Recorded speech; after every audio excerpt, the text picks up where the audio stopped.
también pueden estar asociados a lo que son tumores sólidos, asociados a lo que es el linezolid, propofol, alotano. Y lo más común también que podemos encontrar son los fármacos antirretrovirales y los fármacos antituberculosos, en este caso la isoniazida. Una insuficiencia hepatocelular grave también está muy relacionada porque el metabolismo del lactato principalmente está dado a nivel hepático. Dentro de lo que es la fisiopatología para que se produzca la acidosis láctica, vamos a tener lo que es principalmente, vamos a ver a nivel celular, lo que es la glucólisis. Vamos a ver que la glucosa tiene que pasar a lo que es piruvato, y nosotros tenemos acá lo que es, si tenemos un exceso de beta-adrenérgicos y cocaína, la conversión de lo que es la glucosa a piruvato va a estar afectada y vamos a tener mayor cantidad de lo que es lactato. Nosotros también tenemos en cuenta de que el paso de lo que es el piruvato a acetilcoenzima y poder pasar a lo que es el ciclo de Krebs necesita una coenzima que es la tiamina. Con un déficit de tiamina vamos a ver que va a haber un exceso de piruvato y por lo tanto vamos a tener mayor cantidad de lactato. Lo que es la metformina, perdón, lo que es la metformina, paracetamol y metanfetaminas, generalmente van a actuar a nivel de lo que es el ciclo de Krebs, a nivel de lo que es la reducción de la nicotiladenilato ciclasa en la conversión de nicotiladenilato ciclasa reductasa.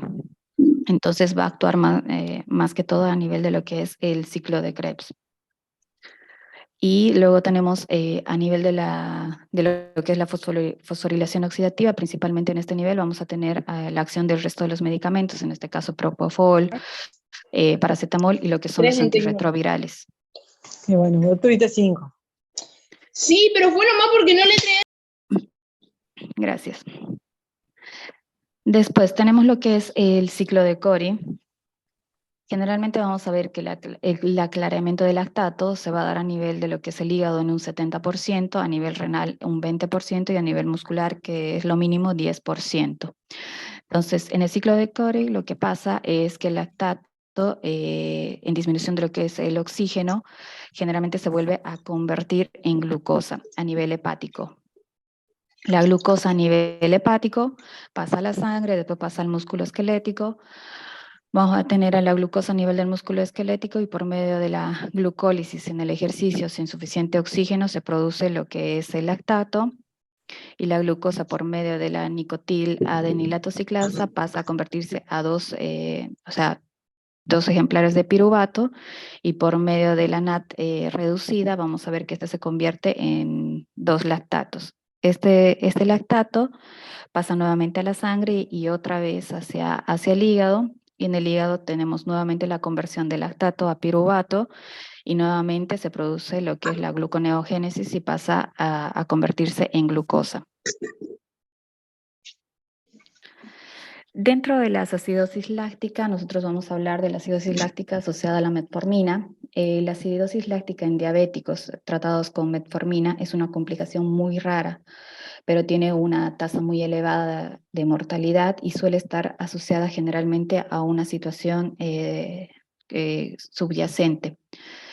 La metformina es un antidiabético oral ampliamente utilizado, que ésta se elimina por secreción activa tubular renal y se acumula en pacientes que tienen insuficiencia renal.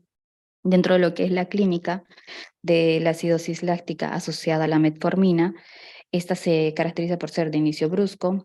Vamos a ver a los pacientes que van a estar hiperventilando como una forma de lavar CO2, van a tener dolor abdominal, somnolencia, coma y generalmente vamos a tener en el laboratorio acidosis metabólica con GAP aumentado.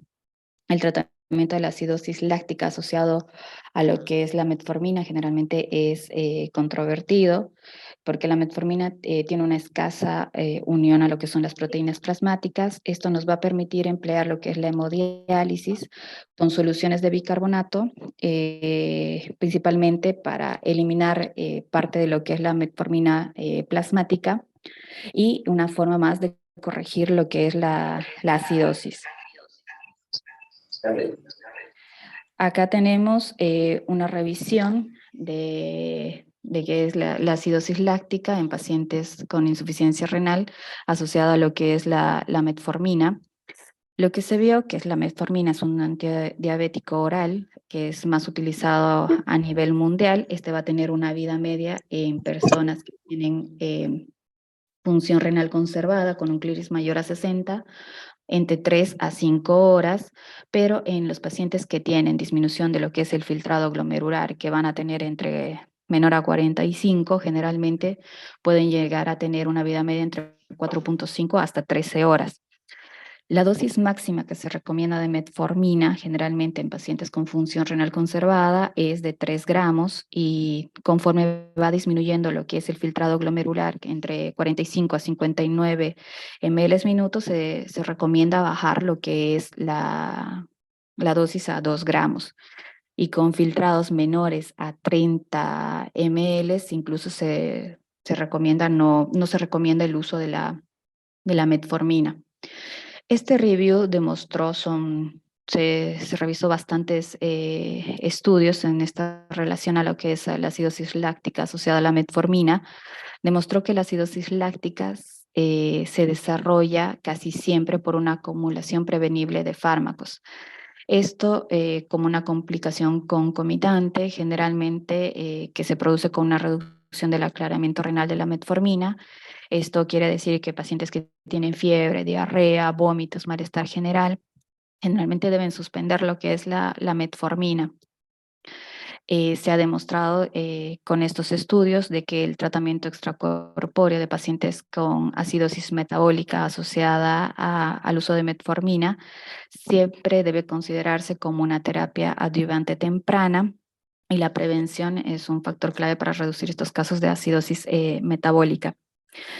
Si bien se ve, digamos, que la metformina puede llegar a producir acidosis láctica, que es poco frecuente, sí, se vio que en pacientes con enfermedad renal crónica disminuye lo que es el riesgo cardiovascular en relación a lo que son los otros antidiabéticos que se reciben vía oral.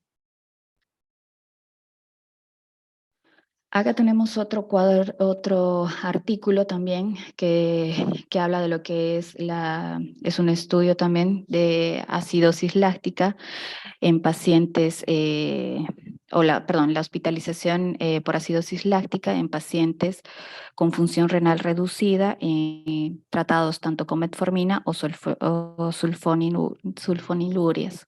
Este es un cohorte retrospectivo que combinó datos de lo que es la Administración Nacional de Salud de Veteranos, Medicare, Medicaid y el Índice Nacional de Muerte, y se siguió a lo que son los nuevos usuarios de metformina o sulfonilurias desde el desarrollo de la función renal reducido con un clearance menor a 60 ml minuto.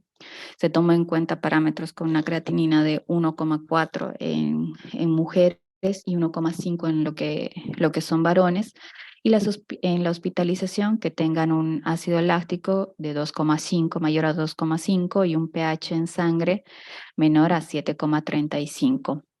Entonces, en total, con esta revisión se pudo ver que hubo 174.882 pacientes, de los cuales se fueron excluyendo algunos pacientes que presentaban ya trastornos, insuficiencia renal previa al inicio del tratamiento, previo al inicio del tratamiento con metformina o sulfonilurias.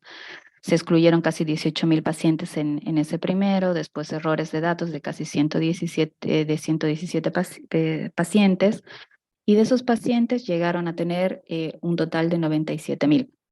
Se evidenció de que se siguió haciendo el seguimiento con los pacientes casi 2 años. Posterior se vio que algunos se excluyó a los pacientes que tuvieron trasplante, algunos que estuvieron en diálisis, a los pacientes que tuvieron acidosis láctica previo al inicio del tratamiento con los antidiabéticos, y quedó un total de 96.000 pacientes. En ese resultado se vio que 24.542 usuarios que estuvieron tomando metformina y 24.662 usuarios que tomaron sulfonilurias desarrollaron una función renal reducida. Generalmente tuvieron una mediana de una tasa de filtrado glomerular de 55. Se evidenció que era mucho mayor en pacientes que tomaban sulfonilurias en comparación a los que tomaban metformina. Acá tenemos un cuadro comparativo donde se vio que no hubo variación entre lo que es la acidosis láctica, la hospitalización por acidosis láctica entre ambos medicamentos. No hubo ninguna variación, es casi una línea igualitaria. Las muertes por el uso de sulfonilurias y las muertes por metformina se vio que estaban levemente mayor en las sulfonilurias. La verdad que este estudio llegó como que a la conclusión de que no hubo ninguna diferencia entre lo que es el uso de la metformina y las sulfonilurias para que se produzcan hospitalizaciones por acidosis láctica. Lo que sí reporta mucho que la metformina tiene menor riesgo, produce menor riesgo cardiovascular en comparación con el otro antidiabético pasivo. Después tenemos acá otro estudio, análisis retrospectivo, que igual está en relación a lo que es la hiperlactacidemia asociada a la metformina en pacientes internados en unidad cerrada, en la cual se hizo una revisión sistemática en el PubMed y publicaciones sobre hiperlactacidemia en pacientes de unidad cerrada, que se estudió entre el 1995 hasta el 2020. En total se revisaron 149 artículos, de los cuales se fueron excluyendo varios, algunos en estudios no realizados en humanos, algunos que eran reviews, otros porque no tenían, eran pediátricos, y se llegó en total a incluir 21 estudios en este análisis. En total se vio que hubo un total de 92 pacientes de unidad de cuidados intensivos.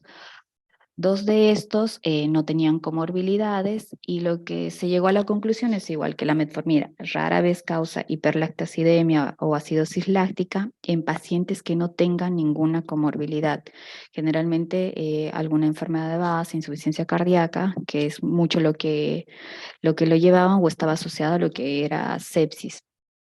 La disfunción renal establecida parece ser de importancia clave para el desarrollo de la hiperlactacidemia y acidosis láctica, ya que vieron de que la metformina en pacientes con disminución de lo que es el clearance renal de menor a 30 generalmente llega a acumularse, y también hay un estudio que demuestra que la metformina llega a acumularse a nivel eritrocitario.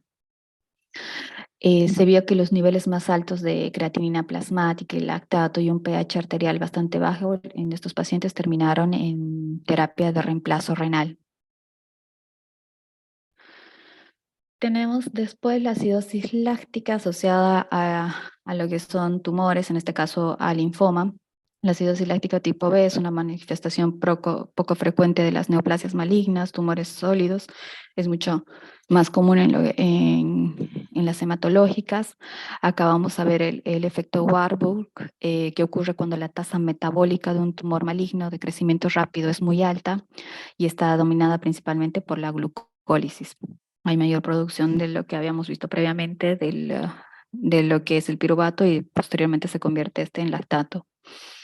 El daño sistémico de la acidosis láctica puede ocurrir con el aumento de la tasa de glucólisis, excede la tasa normal de eliminación del ácido láctico, ya sea a nivel hepático principalmente y en el músculo. El pronóstico de estos pacientes con tumores malignos es muy pobre. Actualmente se ha demostrado que la quimioterapia es eficaz y parece ser como la única esperanza de supervivencia en la mayoría de estos pacientes. Acá tenemos un estudio. Este es un reporte de un caso de acidosis láctica tipo B asociado a un linfoma de células B con el efecto de Warburg. Es un paciente masculino de 42 años, se presentó en el departamento de gastroenterología el 2020, tuvo como como clínica, hinchazón de epigastrio, dolor durante 14 días, pérdida de apetito y pérdida de peso de casi 10 kilogramos. Como antecedente tenía una hepatitis viral, tipo B, perdón, tratamiento completo, y en el análisis de laboratorio se mostró que tenía un pH de 7,31 con un lactato de 18, con una glucosa de 2,73. A este paciente inicialmente le iniciaron un tratamiento con bicarbonato de sodio, reposición de lo que son líquidos. El índice del ácido láctico siguió aumentando hasta valores de casi 30. Le realizan una punción de médula ósea y confirman el diagnóstico de linfoma difuso de células B grandes. El paciente tenía indicación de quimioterapia de urgencia. El paciente rechazó el tratamiento y falleció una semana después del egreso hospitalario. En este caso se consideró la causa de acidosis láctica tipo B es secundaria al efecto de Warburg, debido a que el metabolismo de la glucosa en estas células cancerosas pasa a ser principalmente a través de la vía oxidativa, de la vía glucolítica, tuvo un exceso de lactato y bueno, el paciente tuvo acumulación de ácido láctico e hipoglicemia y finalmente terminó falleciendo porque no se hizo ningún tipo de tratamiento en esta paciente igual. Después tenemos este es igual acidosis láctica inducida por el Inesolit. En este caso, vemos que el Inesolit inhibe lo que es un antibiótico que inhibe lo que es la síntesis de las proteínas bacterianas, que se une a nivel de la subunidad 50S en el ribosoma bacteriano. La acidosis láctica inducida por el Inesolit está en relación, según algunos artículos, a lo que es el uso prolongado, generalmente mayor a 28 días. Si bien en este estudio, que es también un reporte de un caso y se revisaron varios artículos, se ve que el Inesolit incluso con una sola dosis puede llegar a producir la acidosis láctica. Generalmente se metaboliza a nivel hepático en un 60% y a nivel renal en un 30%. En este estudio se pudo ver que se reportó un hombre de 50 años, el cual ingresó el 2016 por tos, producción de esputo y hemoptisis, tiene antecedentes de aspergilosis pulmonar y es diabético tipo 2. Inicialmente le hicieron un frotis de esputo, tenía cocos gram positivos y bacilos gram negativos con un diagnóstico de neumonía. Le inician antibiótico con moxifloxacino. Por poca mejoría, el paciente decide escalar la imipenem y cilastatina.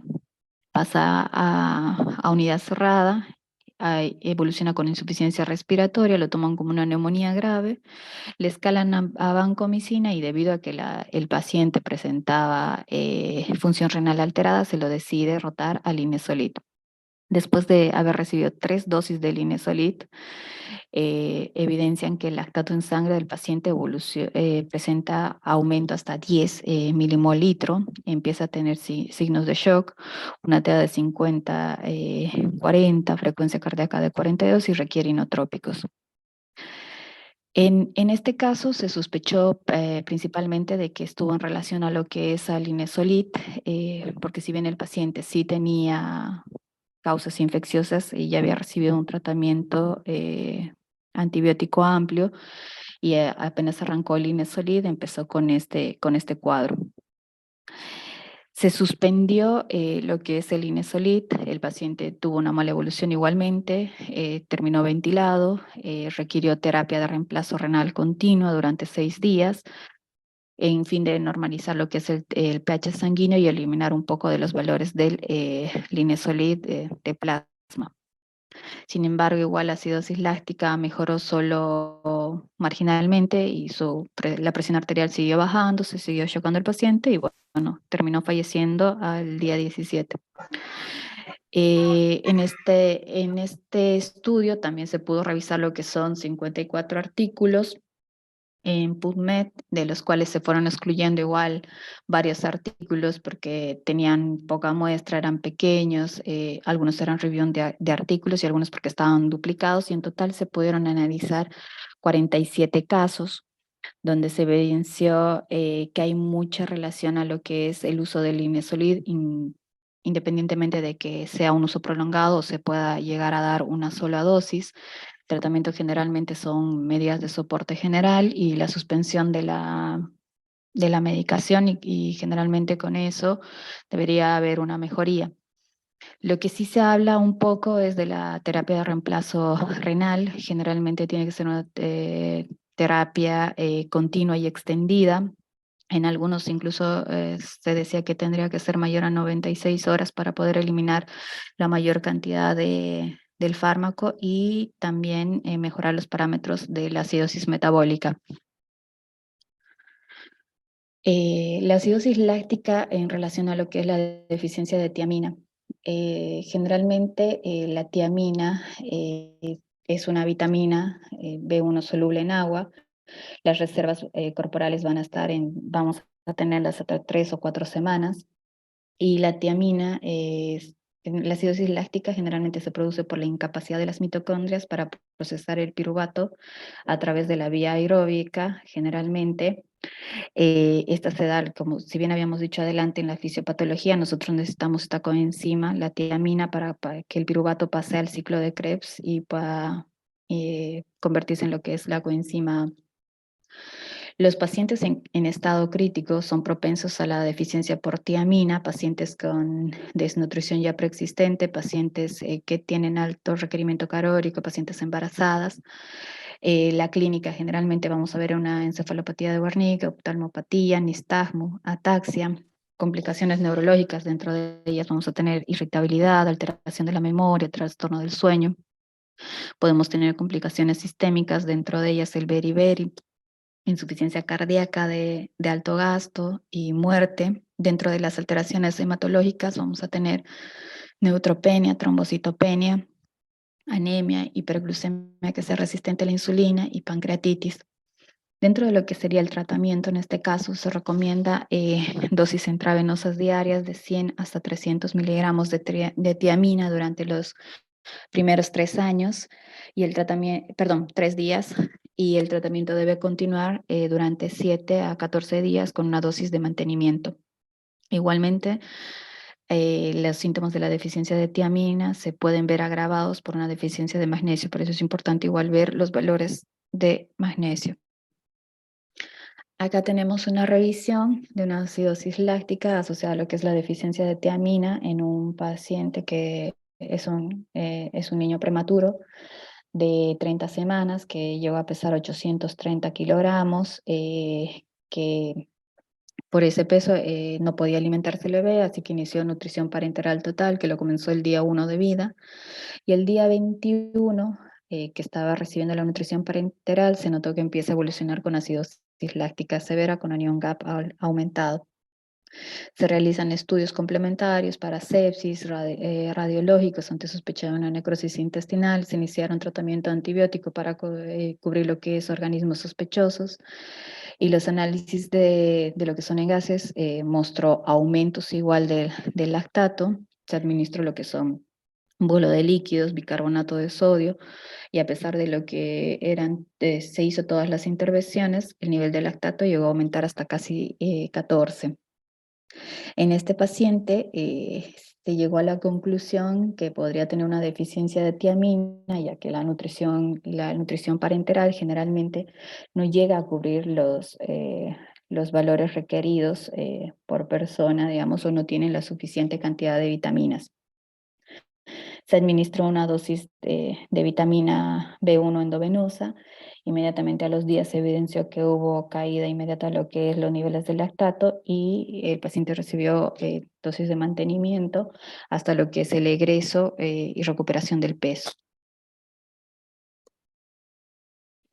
Luego tenemos otro reporte de caso, igual de acidosis láctica severa asociada a lo que es la deficiencia de tiamina. En este caso es un masculino de 16 años con colitis ulcerosa, que le hicieron una colectomía total y a este le inicia nutrición parenteral antes de la cirugía.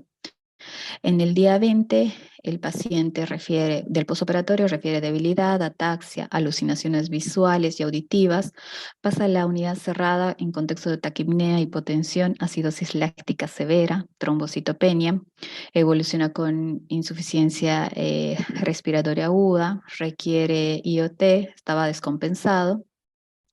En ese caso le inician reanimación con líquidos, infusión con bicarbonato, soporte inotrópico, antibióticos de amplio espectro, incluso se le puso hidrocortisona ante una sospecha de insuficiencia suprarrenal, ya que el paciente se le había suspendido los corticoides previa a la cirugía. No hubo mejoría, se evidenció en este caso de que la nutrición parenteral total en pacientes en estado crítico y la escasez constante multivitamínica se debe considerar como deficiencia de tiamina en estos pacientes. El paciente recibió empíricamente 400 miligramos de tiamina por vía intravenosa. Con eso el paciente presentó gran mejoría, se extubó, terminó en sala general y el paciente estuvo de egreso. Acidosis láctica asociada a lo que son los antirretrovirales. Vemos que la terapia antirretroviral para lo que es la infección por VIH ha demostrado modificar de manera radical lo que es la sobrevida. Vemos que la acidosis láctica es una complicación poco frecuente de los antirretrovirales. Principalmente la mortalidad varía en un promedio que supera el 50%. Vamos a ver que hay factores de riesgo que están asociados a la terapia antirretroviral. En este caso es el sexo femenino, el embarazo, la obesidad, los tratamientos antirretrovirales prolongados. La terapia combinada generalmente se ha demostrado que es mucho más común con la estabudina y la didanosida, pero también el resto de los fármacos sí llegan a producirlo, sidobudina en un 48%. El que menos está en relación a producir acidosis láctica es el tenofovir. Dentro de lo que es la fisiopatología para que se produzca la acidosis láctica asociada a los antirretrovirales, generalmente vemos que la glucosa pasa a lo que es a piruvato y el piruvato se va a convertir en acetilcoenzima A y la acetilcoenzima para poder ingresar a lo que es el ciclo de Krebs necesita una polimerasa mitocondrial. Los antirretrovirales, que generalmente son los inhibidores de la transcriptasa reversa, inhiben a la polimerasa mitocondrial, lo cual hace que se eleven los valores de tanto de acetilcoenzima A y piruvato y predisponen lo que es a la acidosis láctica.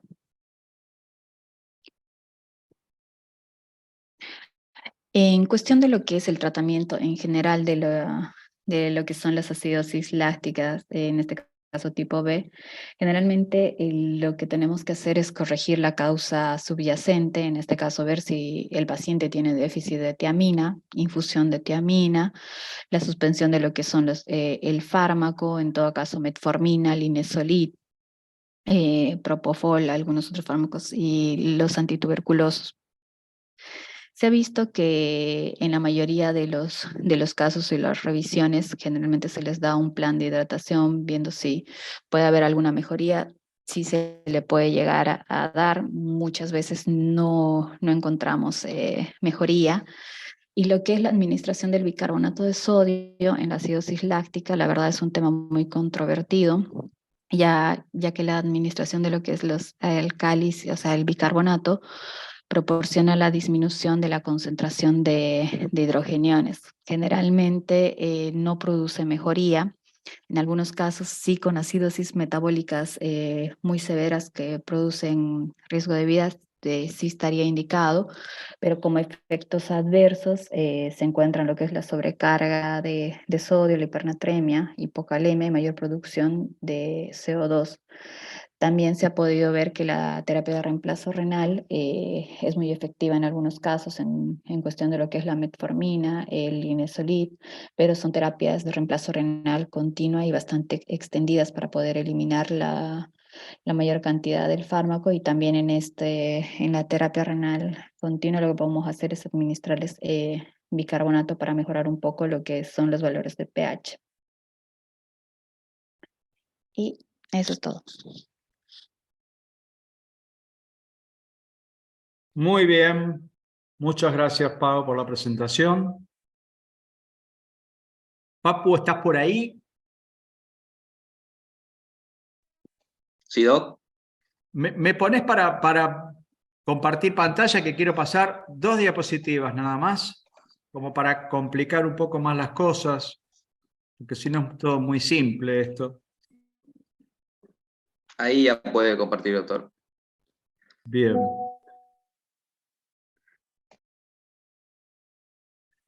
Yo quería mostrarles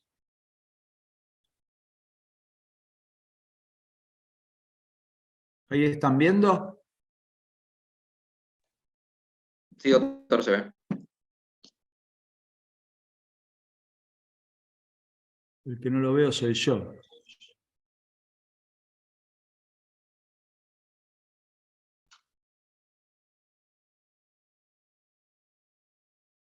A ver, a ver.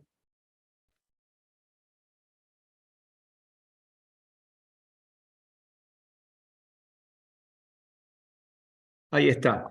Yo quería mostrarles este trabajito, nada más que estas 3 diapositivas.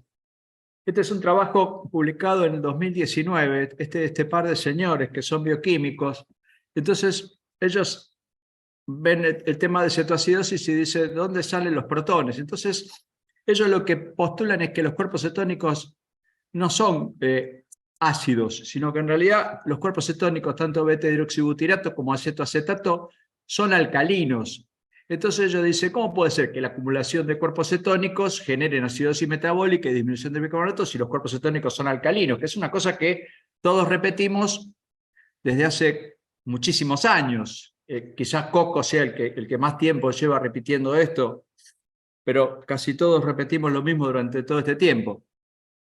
Y esta gente lo que dice es que cuando se generan todos estos productos, estos procesos de beta-oxidación, de lipólisis y síntesis de coenzima A, que es todo el metabolismo a partir del déficit de insulina que genera la cetogénesis, sea la cetogénesis en casos de cetoacidosis diabética, o sea la cetogénesis, por ejemplo, en el ayuno prolongado o en dietas cetogénicas. Todos esos procesos de oxidación, lipólisis y síntesis de coenzima A, ahí abajo está más detallado, de la tripalmitina a acetoacetato, hay una hidrólisis de la tripalmitina donde se generan 3 protones, después cada uno de estos palmitatos pasan por 7 pasos de betaoxidación, cada uno de ellos genera un protón más, configurando un total de 26 acetil-CoA más 21 protones. Es decir que es el metabolismo de esta betaoxidación la que genera los protones, responsables de que haya una disminución del bicarbonato cuando encontramos cuadros de cetoacidosis, sea cetoacidosis diabética, cetoacidosis por ayuno. En este contexto, recordemos que la cetosis por ayuno, en general, se autolimita. La cetosis por ayuno baja, hace que se acumulen una cantidad de cuerpos cetónicos o de que haya esta beta-oxidación y lipólisis, hasta niveles donde el bicarbonato puede llegar a 19, 20 miliequivalentes por litro, ¿no? Más de allí no pasa. Sí, cuando tenemos cetoacidosis diabética o hay una única situación en ayuno, que es en las mamás que están en periodo de amamantamiento. Las mamás que le están dando la teta a su bebé, en ese caso el ayuno o el déficit de hidratos en la dieta y el estado de déficit de insulina puede generar una cetoacidosis tan significativa como una cetoacidosis diabética, con glucemias bajitas. Pero es la única excepción en la cual se puede producir eso. Y cuando los muchachos estos bioquímicos repasan el caso del lactato, otra vez lo mismo. Fíjense, la última ecuación, ellos dicen, para formar el lactato, resulta que necesito un piruvato, necesito un NAD y necesito un protón. Y de ahí se forma un lactato más un NADH2. Entonces, dice, la generación de lactato en realidad está consumiendo protones. Por lo tanto, tampoco es la acumulación de lactato la responsable de la disminución del bicarbonato y del cuadro que nosotros leemos como acidosis metabólica.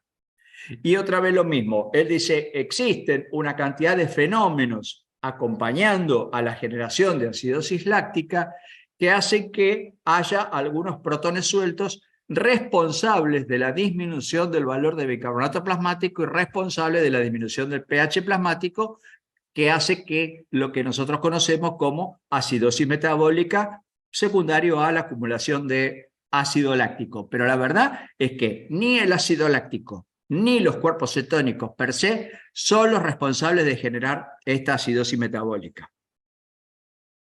Dicho esto, volvemos otra vez para si alguien tiene preguntas o respuestas, estamos Si podemos contestar alguna, encantado lo haríamos.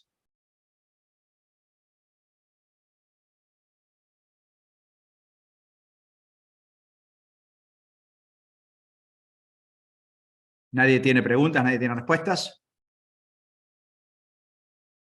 Bueno, los casos que presentó Paola de acidosis metabólica tipo B, o sea, no asociados a hipoperfusión tisular, son cosas relativamente infrecuentes, pero que cada 2 por 3 vemos. Esta paciente que ya presentó, una paciente que vimos en el hospital. Cada 2 por 3 vemos, y que es importante tener en cuenta porque uno tiene que diferenciarlo porque tiene una fisiopatología completamente diferente y un tratamiento completamente diferente. En general, cuando uno se encuentra con una acidosis láctica y tipo B, por ejemplo, una asociada a un linfoma, y uno no lo puede resolver eso, porque digo, el señor que tiene un cuadro séptico, probablemente, digo, o un cuadro de hipoperfusión tisular, yo le solicitaría al médico tratante que optimice el estado hemodinámico, que me lo ventile un poco mejor, que lo resucite con fluidos, etcétera, etcétera, para ver si podemos corregir la acidosis láctica tipo A. En estos casos, con la acidosis láctica tipo B, uno está un poquito más tentado a echar mano al bicarbonato. ¿Por qué? Porque en estos casos, a menos que yo encuentre claramente, diga, bueno, esto es déficit de tiamina, te pongo tiamina, y entonces espero que la tiamina se ponga a trabajar, o esto fue por metformina, sacamos la metformina, pero si no, digo, uno no tiene forma de revertir la acidosis. En el caso de un linfoma, digo, es probable que la acidosis láctica siga estando y yo no pueda corregirla de ninguna manera. Y si esa acidosis a mí me molesta un poquito, yo estoy un poco más autorizado, un poco más mano libre a usar bicarbonato, considerando como concepto que cada vez que yo tengo un ácido que es metabolizable, como un ácido láctico en acidosis láctica tipo A, o como es un cetoácido en cetoacidosis diabética, yo lo puedo tratar, le pongo insulina y desapareció el cuerpo cetónico, al otro lo resucité, desapareció el lactato. Entonces ahí, seguro que uno es más restrictivo para usar bicarbonato.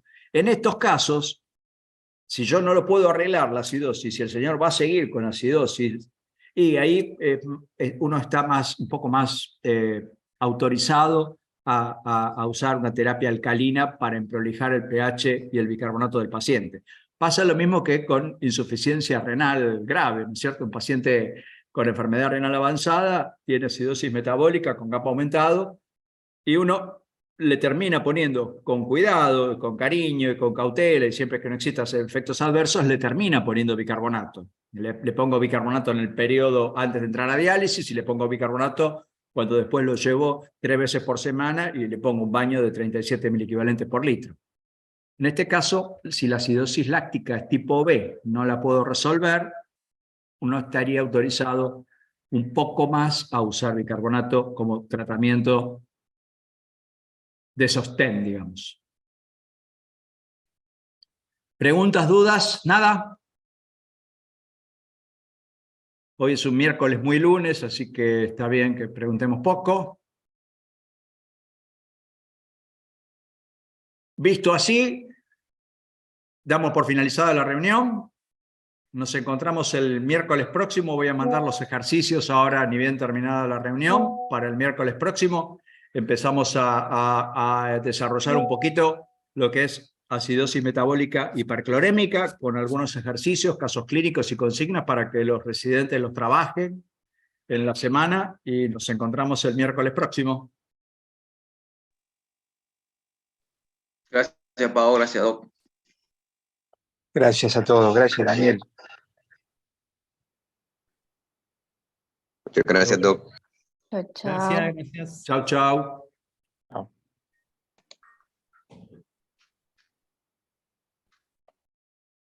Recording stopped.